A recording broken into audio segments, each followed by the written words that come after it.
appreciate this. He mentioned his grandfather. You've carried on the family tradition, the family name, I should say, here very well, and your distinguished leadership in your own right. But of course, back in '88, boy, that's a long time back when I was thinking about it. In honor of your grandfather, and in honor of the fact that we're here at Red Rock Harley Davidson dealership, I wore my Harley boots. So they're not quite the boots. When I was on that trip, I was an honor to be I'm a huge fan. I came of age under President Ronald Reagan. He's not only why I'm a conservative and a Republican, but more importantly, he's why I have eternal hope and optimism in the American people. But on that trip, when we picked up Senator Laxalt, he showed me his boots on that trip. And as I recall, they were a gift, if I remember right, from President Reagan. They're good friends, fellow governors. So I appreciate his service in the Senate, but I particularly appreciate the fact he was a governor, because governors know how to get things done. But it is great.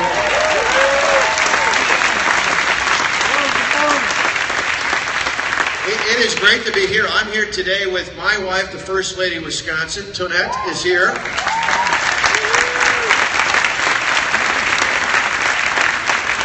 And our two boys, Matt and Alex, are here as well, so we're pleased to have the whole family with. I appreciate not only being here, but they knew enough. They did the research here. I actually have a Road King right behind, and I've got a bunch of other bikes here, but I ride a 2003 100th anniversary Road King, so I'm kind of thrilled to be here. You might have saw last month I went out with the new U.S. Senator Joni Ernst and rode with her and her husband and about 300 veterans.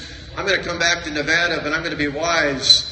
I'm going to wait until about October or November before I go out and ride when I come back here. But I'll come back and ride, so it'll be a lot of fun. I see some Hog members appreciate it and the whole bit, so I'm a Hog member as well, the Milwaukee chapter. And I love being here. And some of you may not know this, because I grew up in a small town in Delavan, Wisconsin. I'll talk about that in a moment. Before that, I lived for about 7 years in Plainfield, Iowa, a really small town of 450. But before that, I was born in the West. I was born in Colorado, so I'm a Westerner out here as well.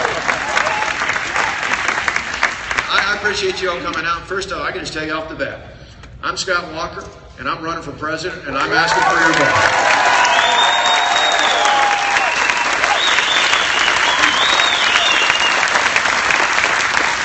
You know, America is a can-do kind of country.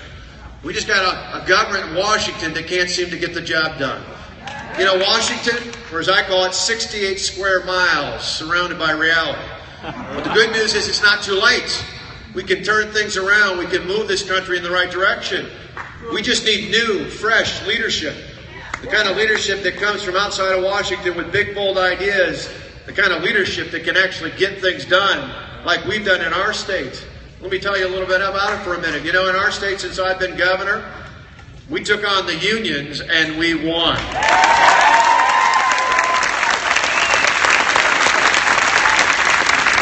fact, some of you before had a copy of our book, Unintimidated. I said, you know what? They tried to intimidate us. 100,000 protesters occupied our capital. You know, the Occupy movement, it didn't start in Wall Street. It started in Madison, Wisconsin. Madison, Wisconsin, our state capital. And you know what? We didn't back down. We stood up and won those battles.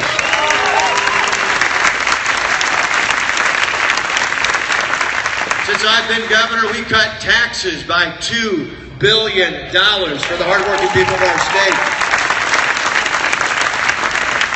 We cut taxes on individuals, on employers, on property owners. In fact, property taxes in my state today are lower than they were in 2010. And with the budget I just signed on Sunday, they'll be lower at the end of 2016 than they were at the end of 2010. How many other governors across America can say that?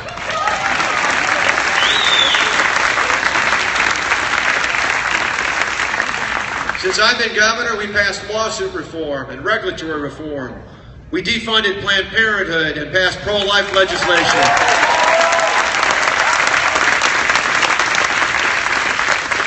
We enacted castle doctrine and concealed carry so people could protect themselves, their families, and their property.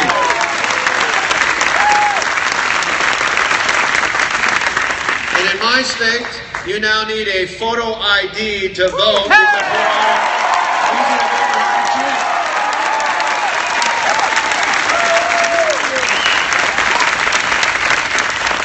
think about that. If we can do all those things, if all those reforms can work in a blue state like Wisconsin, imagine what we can do for the rest of America, right?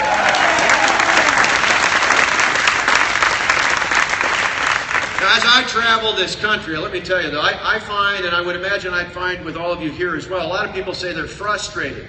They're frustrated with politicians who only want to tell them what they're against and who they're against. I think Americans want to know, what are you for? Because they want to vote for something and for someone. So let me spend a couple minutes telling you what I'm for. How about that? Is it okay? I'm for transferring power from Washington and sending it back to the hardworking taxpayers in states all across America. That's real reform. I'm for building a better economy that puts everyone in a position to live their piece of the American dream. That's pro-growth. And I'm for protecting your children and grandchildren from the threats of radical Islamic terrorism.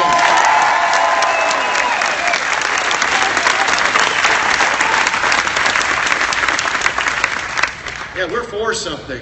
So we want to spend a few minutes telling you what we're for. And in my case, when you think about it, I first off want to tell you why I'm for real reform in Washington. See, in my state, our big, bold reforms took the power out of the hands of the big government special interest. That's why yesterday when I announced, so many of those in Washington started putting out press releases attacking us because we took their power away. We took the power out of the hands of the big government special interest and put it firmly into the hands of the hardworking taxpayers. If we can do it in Wisconsin, we can do it for all of America.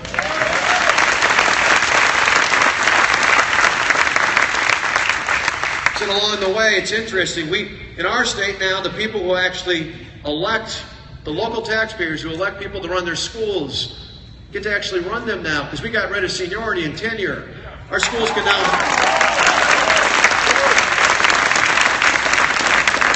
Our schools can hire and fire based on merit. They can pay based on performance. That means they can put the best and the brightest in their schools. And you know what? It worked.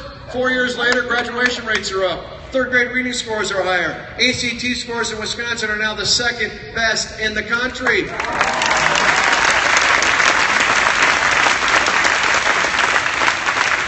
We showed that government closest to the people is generally the best. And so now I want to take power out of Washington, power and money out of Washington and send it back into our states in key areas like Medicaid and transportation and workforce development and education. But sadly, though, a lot of people in Washington, they seem to measure success by how many people are dependent on the government. We should measure success by just the opposite, by how many people are no longer dependent on the government.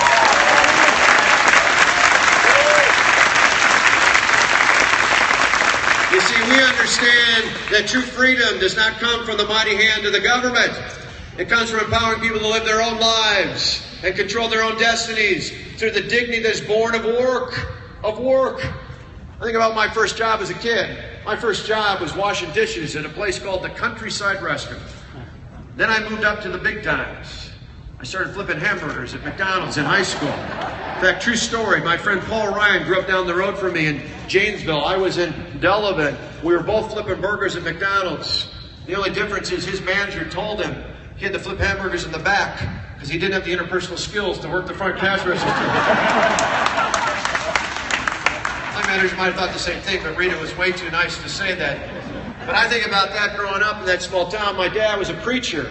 My mom was a part-time secretary and bookkeeper. My grandparents were farmers. We didn't have indoor plumbing until my mother went off to junior high school. My dad's dad was a machinist for 42 years at a place called Barber Coleman in Rockford, Illinois. Looking back over life, I realized for my brother and I, we didn't inherit fame or fortune from our families. What we got was the belief that if you work hard and you play by the rules, you can do and be anything you want.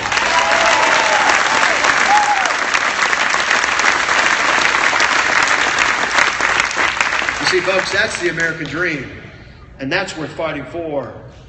When we help an adult who's able to work transition from government dependence to true independence, we help more people live that dream. I'm proud we've got a program in my state that says you need to be enrolled in one of my job training programs before you get a welfare check.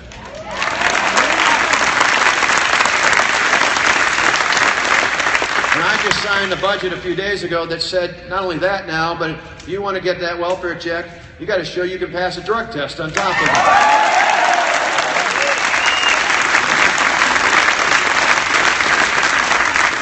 Now you can only imagine what the status quo defenders said about that.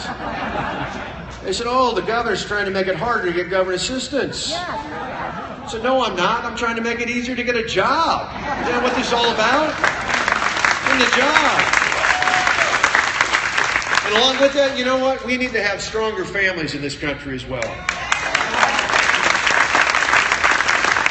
You know, there's a lot of people in a lot of different circumstances out there, and they're working hard, but we know, the data shows that if we've got children who are raised in households where both family or both parents are involved, we just know the data shows that they're much more likely to finish school, much more likely to get a good job, much more likely to live a life free of government dependence. We need a federal government that recognizes the importance of strong and stable families by doing things like getting rid of the marriage penalty and doing things like getting rid of welfare restrictions, limitations that prohibit or restrict or discourage a father from being actively involved in the life of their children. We need to encourage strong families in this country.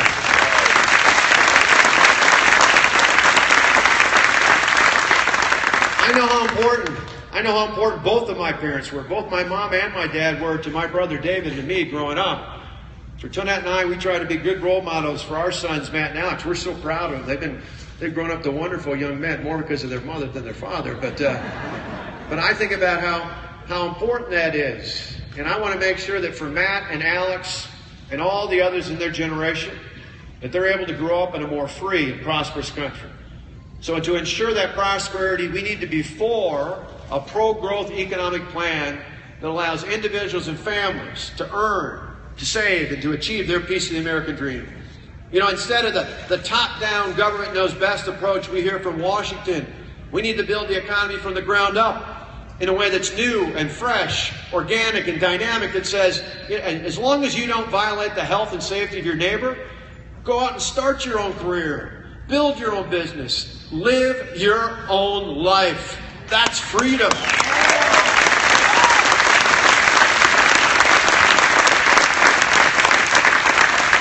That's freedom, the kind of freedom that's the cornerstone of the American dream. We want to help more people live that dream. So we've got a plan to help people create more jobs and higher wages. But it doesn't include more government. It's a couple of simple steps. First off, we need to repeal Obamacare entirely.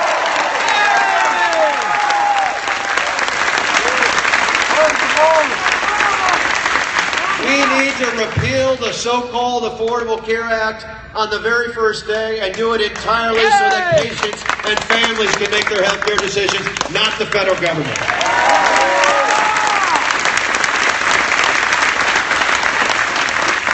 Then we need to rein in the federal regulations that are like a wet blanket on the nation's economy. You know?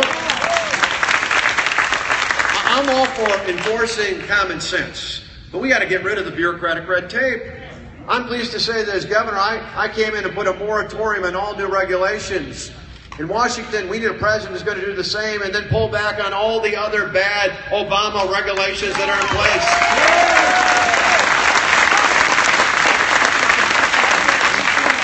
In fact, Adam and I were talking about this. It would be nice for attorney generals around the country to have a president who actually wasn't adding more work by having to file more suits along the way, because there's a lot of bad things that have happened in the last 6 or 7 years. We need a president who's going to work with our state and local officials, and most important, the people of this country. So we need to change that. Then we need to use an all-the-above, put in place an all-the-above energy policy that uses the abundance of what God has given us here in America and on this continent.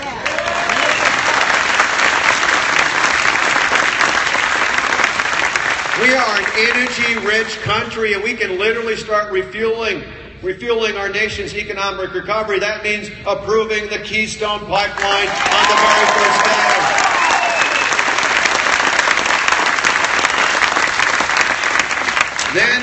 Then we need to help people get the education and the skills that they need to succeed.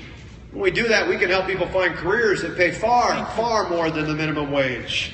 In my saying, I'm proud of the fact that for all the attention about unions, what I'm most proud of is we reformed public education. And along the way, We gave families more quality choices. Much like you've gone through here, we expanded school choice all across our state. We gave families more quality choices because I trust parents to make the right decision for their children.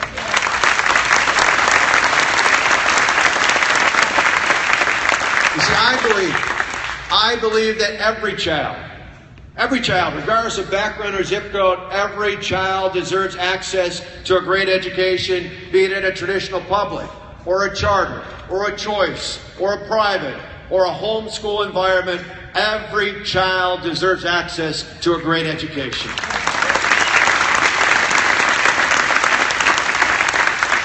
And I'm all for high standards, but I want those standards set at the local level. That means no Common Core and no nationwide school board.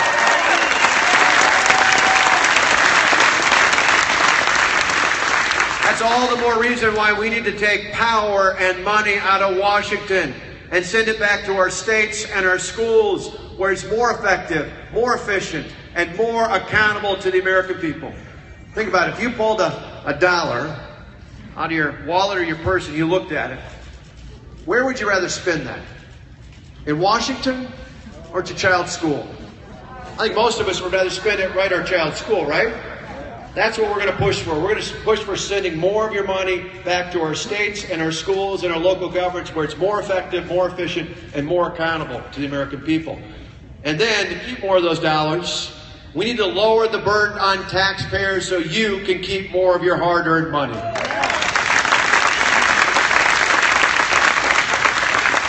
Now, I know we can do that because, as I mentioned, we did it in my state, and if we can do it in Wisconsin, we can do it in Washington as well.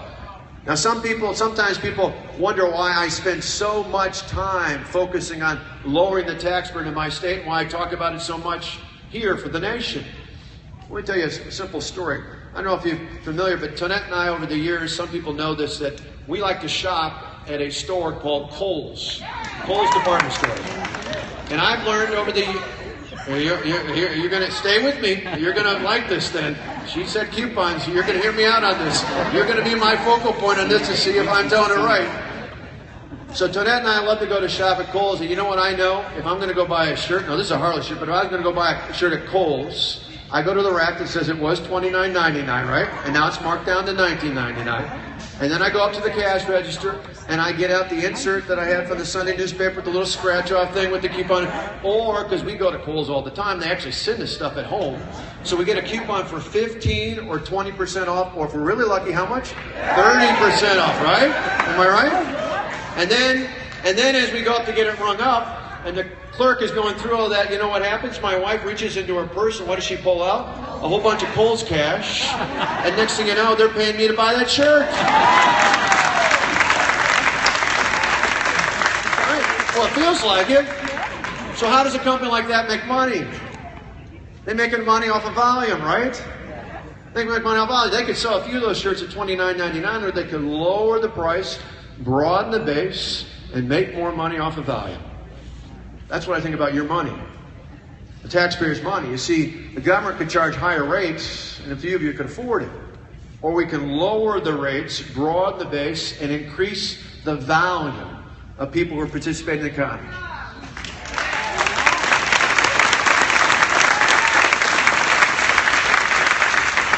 Years ago, under President Ronald Reagan, when your grandfather was helping him, right by his side, years ago, under President Reagan, we used to call that the Laffer curve.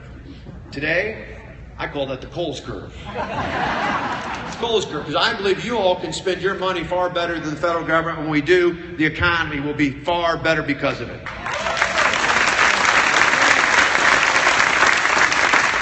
But you know, one last thing.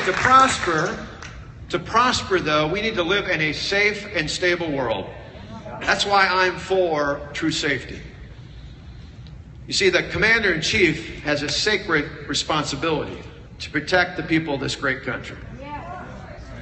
In my lifetime, the best president, when it came to national security and foreign policy, was a governor from California.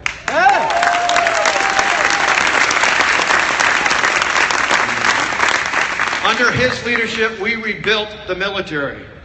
We stood up for our allies. We stood up to our enemies, and without apology, we stood for American values.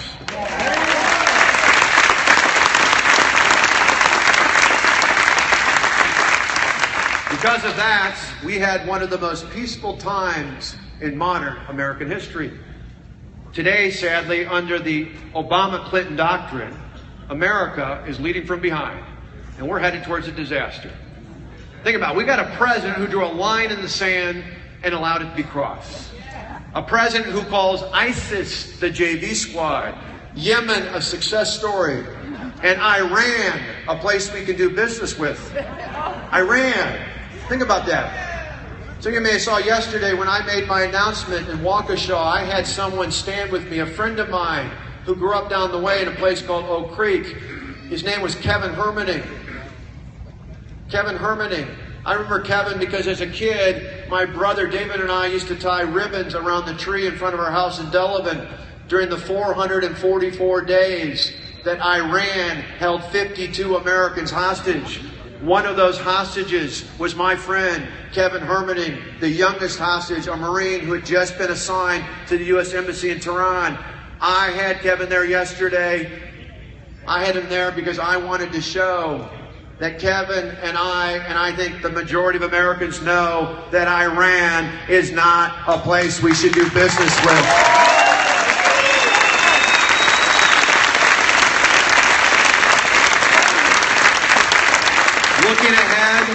Looking ahead, we need a president who will terminate that bad deal with Iran on day one.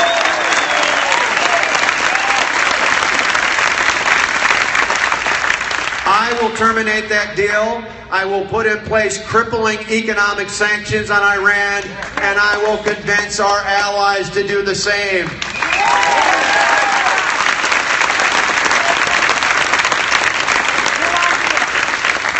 Think about this. Earlier this year, President Obama proclaimed that climate change was the greatest threat to future generations. Well, Mr. President, I respectfully disagree. The greatest threat to future generations is radical Islamic terrorism, and we need to do something about it.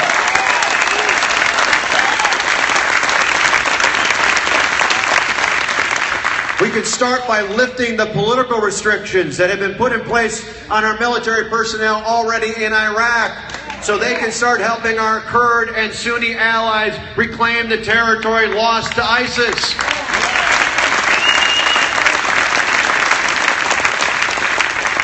We can acknowledge that Israel is actually an ally and start treating Israel like an ally.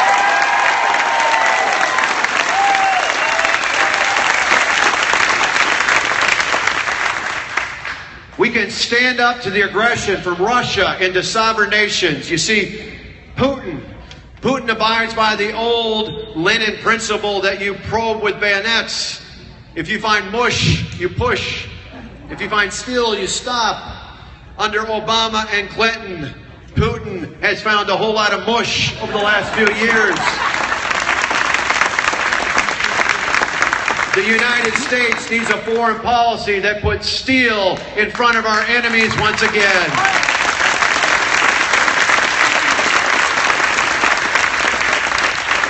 We need to stop China's cyber attacks, slow their advances into international waters, and speak out about their abysmal human rights record.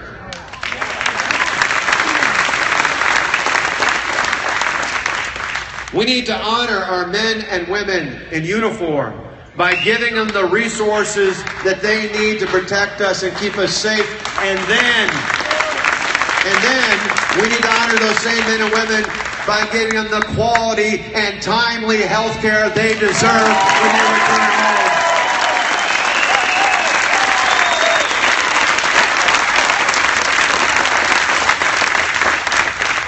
But the best way to honor them is to fight to win. You see, this is important.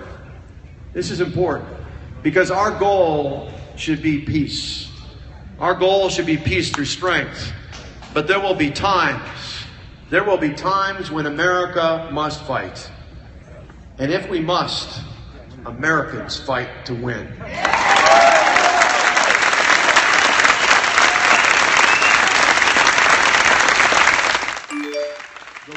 must know that there is no greater friend and no worse enemy than the United States of America.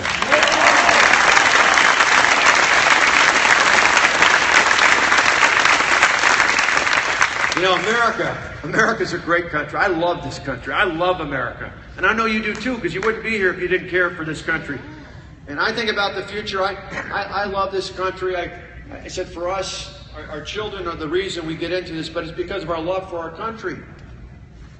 I think about the future, and I know it's not too late. As bad as things are, as challenging things are with the economy and the size and scope of the federal government, as big as the challenges are around the world, it's not too late for us to turn things around. I know we can do it because we've done it before. Tonette and I want to make sure that for Matt and for Alex and for all the other sons and daughters like them, that they can grow up in a country that is even greater than the one we inherited. Americans deserve a president who will fight and win for them.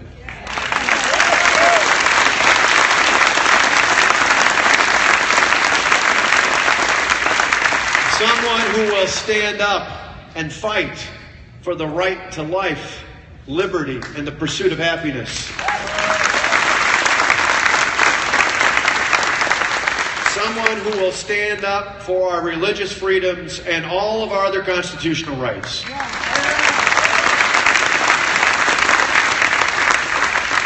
Someone who will stand up for America. You see, it doesn't matter whether you come from a big city or a suburb or a small town. I will fight and win for you.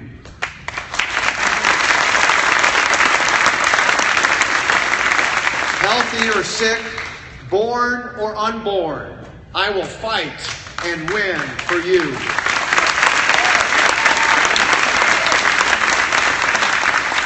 Young or old, or somewhere in between, I will fight and win for you.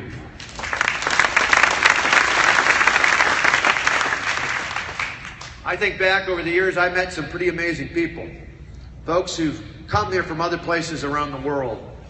And I got to tell you, to a person, the folks I've met tell me the reason they came here was not to become dependent on the government. No, the reason they came here, the people I've met who've been successful today, particularly a lot of small business owners, they tell me the reason they came here was because America was one of the few places left in the world. It didn't matter what class you were born into. Didn't matter what your parents did for a living. In America, you can do and be anything you want. Amen.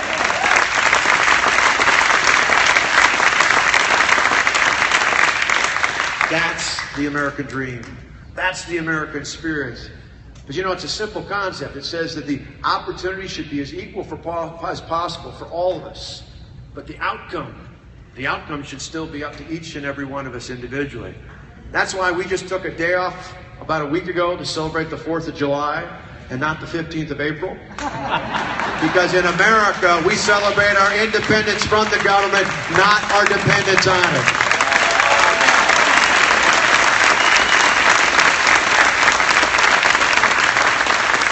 So I appreciate you coming out here today. I'm going to be back. I'm going to be back with the Attorney General next month up in over in Douglas County. We're going to have some fun. We're going to be around the state. We're going to be back here many more times. We're going to have some fun later into the fall.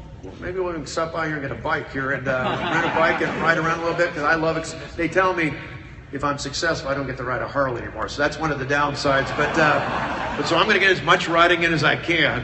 But I love this country. And I've loved going from one end of the country to the other. Because you know what? As much as there are differences, we are one people united. We love this country. We love what this country stands for. I love it even more when I think about the men and women I've met over the years who've served this country. From the guy I mentioned yesterday, Claire Condon, lived down the block from me, served our country in both World War I and World War II. Mr. Condon was a legend in my small town. He came home after all that and still served his community. I think of all the great men and women who showed us that what makes America great, what makes us exceptional, what makes us the greatest country in the world. It's been times of crisis. There have been men and women of courage who've been willing to think more about the future generations than about their own political futures. This is one of those times in American history. This is when we can look back and tell future generations we were there. We heeded the call. We did what was required to make our country great again. With your help together, we can fight and win for America. Thank you so much for coming out. May God bless you. May God bless our military. And may God continue to bless the United States of America.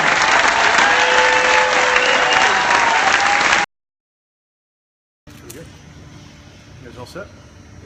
Okay, I'll say a few things and you can fire away. First off, it's great to be back in Las Vegas. We're going to spend a lot of time here in states, as we are obviously other battleground states. We're going to, tomorrow I'll be in South Carolina, following day and a half in New Hampshire, and then over the weekend in Iowa.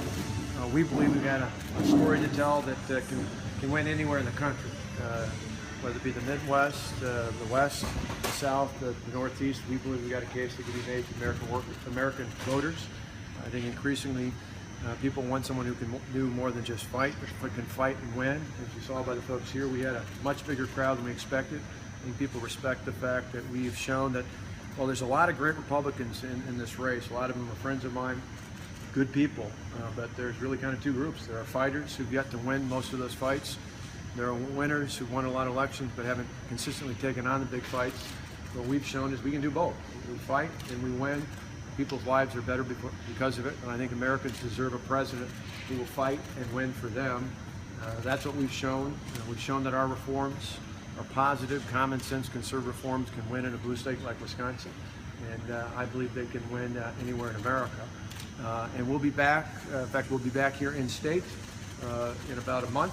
We'll be making a number of stops, be with the Attorney General again, and others in state. We think this is an important state, not only the beginning of the process, so we'll be here a lot between now and the start of 2016. We want to build a grassroots organization here in this state that can help us win both early on and in the fall of 2016, because just like Wisconsin is one of those key battleground states, Nevada is as well, and so we want to make sure we do well here.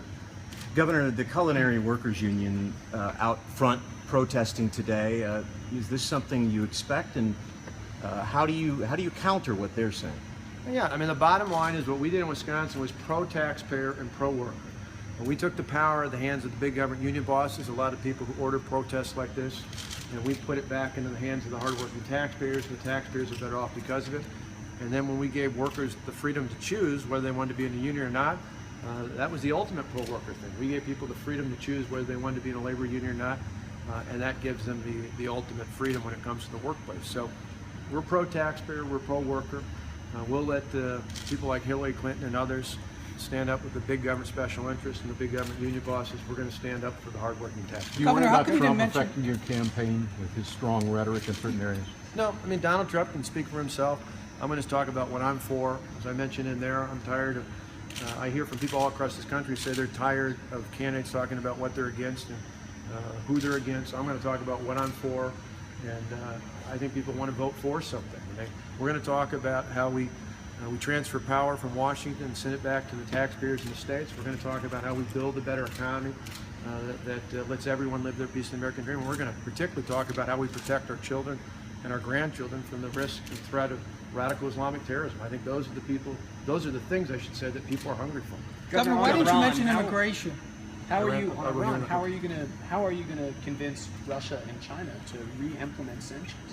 Well, I believe we can do it with our allies. I've said this repeatedly. It's part of the reason why I had Kevin Hermaning, who is the youngest hostage, a Marine who was assigned at the U.S. Embassy in Tehran, joined with me yesterday to make the point that Iran has not changed much from when Kevin and the other 52 Americans were held hostage and released on Ronald Reagan's first day.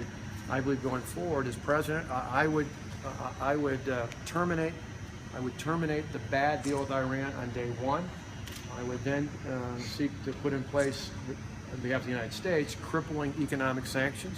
And I believe that if America, instead of doing what we've done under the Obama-Clinton doctrine, that is leading from behind, if America is leading again, I believe we can convince our allies to do the same. Now, other countries will still have to make the case for it, but again, Iran is the leading state sponsor of terrorism. It's not just about their illicit nuclear infrastructure. This is a country that, like I said, hasn't changed very much over the past couple of decades. This is a country that is the leading state sponsor of terrorism in that region and largely in the world. and we need to do something to correct that. This is a bad deal and part of the failed Obama-Clinton doctrine. Governor, what about you're in a federal? crowded field right now. What do you have to do to push through? The biggest thing is just be myself. I think the reason why you saw such a packed crowd here is people say they may admire some of the other candidates, but what they like is they want someone who's going to fight and win. Who's going to fight the big battles and win those battles. I think that's what makes us unique. A lot of candidates are good at fighting.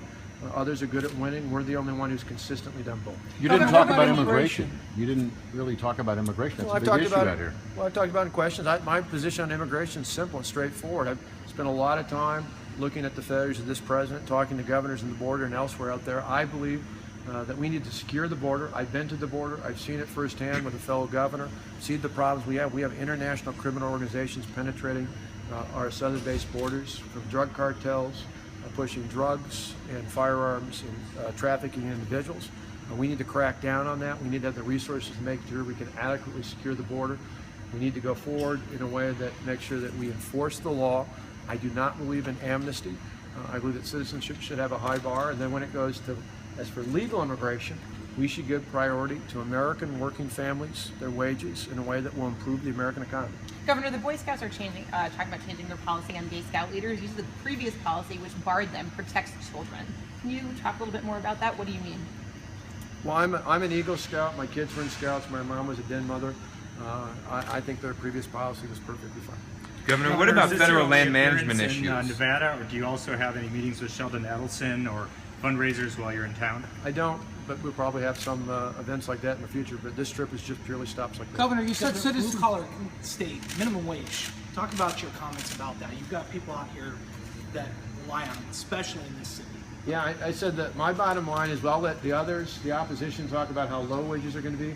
I'm going to talk about how to give people to help people get the skills and the education they need to have careers that pay far more than minimum wage. I think talking about how low things are is a negative. We should be talking about how much higher than the minimum wage we can help people, and the way you do it is not through the government, is by getting people the education and the skills that they need to succeed in life. And we've shown we can do that in Wisconsin, and I believe we can do it elsewhere across the country. How Do you can you support win a maintaining a presidential federal minimum wage? nomination when you've got other candidates who are from much more populous states like Texas and Florida? Well, I think Americans are hungry for someone who's authentic and who's been a proven fighter and winner. And I don't think they care whether you're from a big state or a small state or anywhere in between. What they want is someone who's going to stand up and fight for them. I think I've shown that track record. My life is a lot like a lot of other folks across this country. I grew up in a small town, came up from simple uprising. My dad was a preacher. My mom was a part-time secretary and a bookkeeper. My grandparents, heck, raised my mom on a farm that didn't have indoor plumbing until they went off. My mom went off to junior high school. My grandfather on my father's side was a machinist for 42 years. I've not come from fame and fortune. I've come from, I think, a typical American story out there. And I'm going to fight for people who live the same sort of life I've lived from all different backgrounds. One of the things that was neat today, so I mentioned in my closing comments, was how many people came up and told me they had come here from other places around this world and that they were living their piece of the American dream. And I'm going to fight for that, whether it's for people like myself who were born here or others who come here legally to seek that sort of dream. Last question. Governor, do you support keeping a federal minimum wage in place? Well, I'm not talking about changing it. My point last night, my comment was purely the fact that I'm going to let people like Hillary Clinton and others use that to be the basis of their economic plan. I think most people want to know how they're going to get a job that pays far more than any of the minimum wage proposals. I want to talk about ways that help people get careers that pay 2 or 3 times the minimum wage. And you do it through education, you do it through worker training and developing skills. And we're going to show we've got a much better alternative than people like Hillary Clinton and others on the left. So you don't support any changes then to the federal? I'm not talking about change there. The bottom line is I'm talking about is saying instead of having a debate about that, where I think that's just about how low wages could be, I want to talk about how much higher we can help people get careers that pay much more than that. And the key way to do that is to give people the skills and education they need. So not just at their current job, but at future jobs, they're going to be worth more because they're going to have those skills they could transfer anywhere. Thanks, guys. Thanks, Governor. Thank you.